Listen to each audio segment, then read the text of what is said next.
Merhabalar, mutfağıma hoş geldiniz. Bugün mutfağımda şöyle güzel bir iç pilav yapalım. 200 milim bardak ile tam 4 bardak pilavlık baldo pirincim var burada. Çiğ badem kullanacağım, çam fıstığı ve kuş üzümü. Bunların miktarlarını sizler kendiniz azaltıp çoğaltabilirsiniz. Bir adet de kuru soğanım var.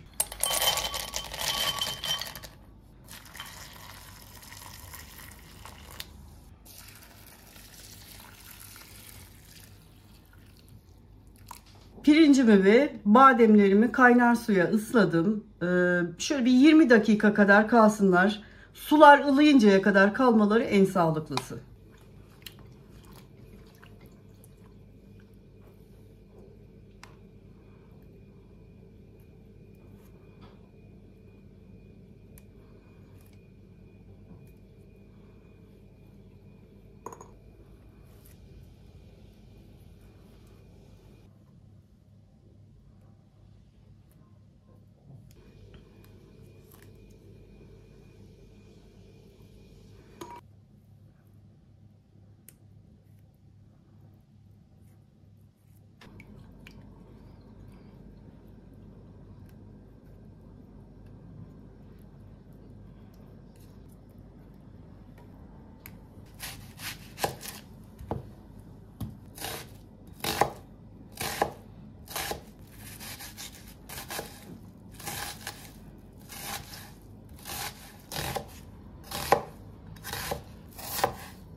Tenceremin altını açtım ve bir çay bardağı sıvı yağ koydum.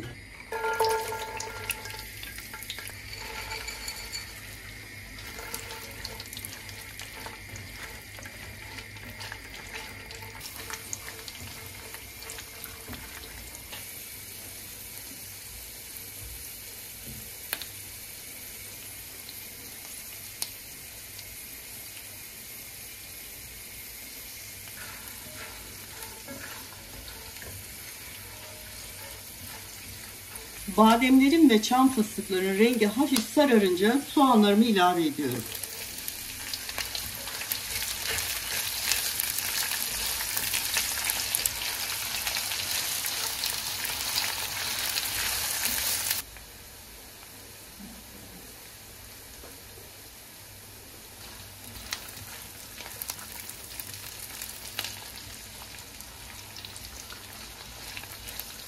Soğanlarım da istediğim gibi sarardı.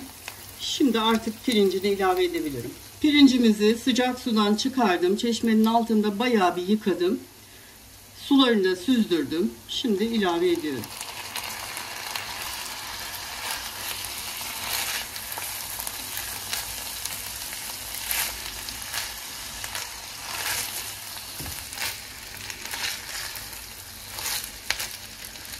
Kuş üzümlerimi de ilave ediyorum. Önce bir güzel yıkadım. Şöyle biraz pirinçlerimiz de kavrulsun.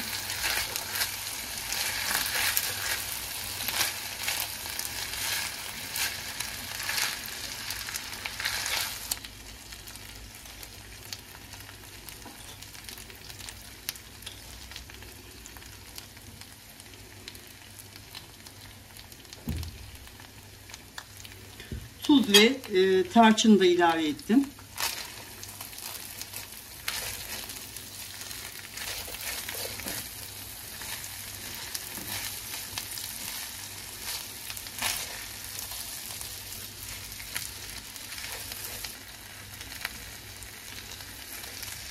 Bir buçuk yemek kaşığı kadar da tereyağı ilave ettim.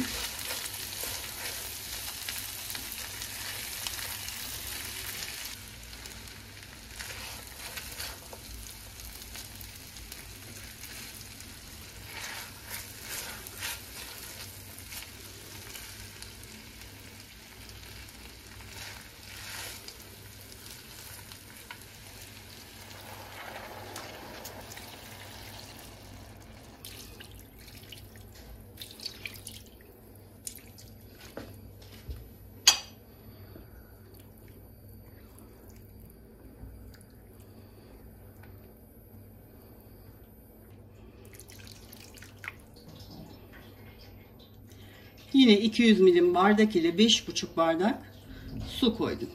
Şimdi kaynasın pilavımız. Kapağını kapatalım. Kaynamaya başlayınca tekrar görüşelim.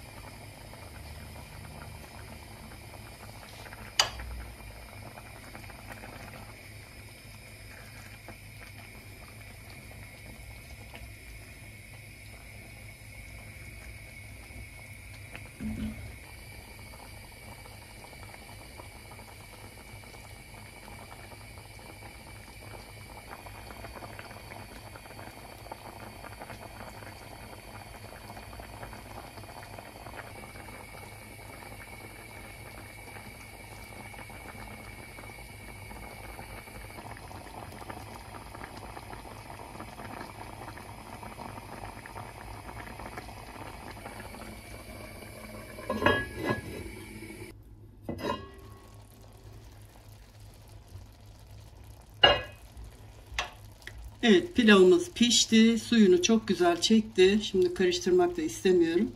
Ve ben pilavımın altını kapatıyorum. Biraz dinlendikten sonra servisini yapacağım.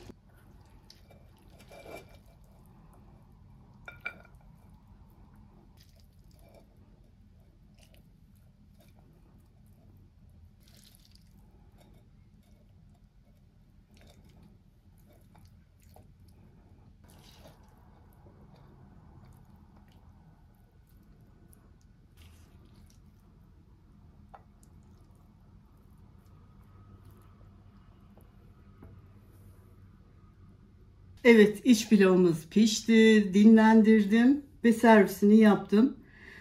Koyduğum malzemeler tam böyle ayarında oldu arkadaşlar. Bütün malzemelerin lezzetini alabiliyorum. Tereyağı da ayrı bir lezzet kattı. Bu arada bunu da söylemeliyim. Şimdi bir tadına bakacağım.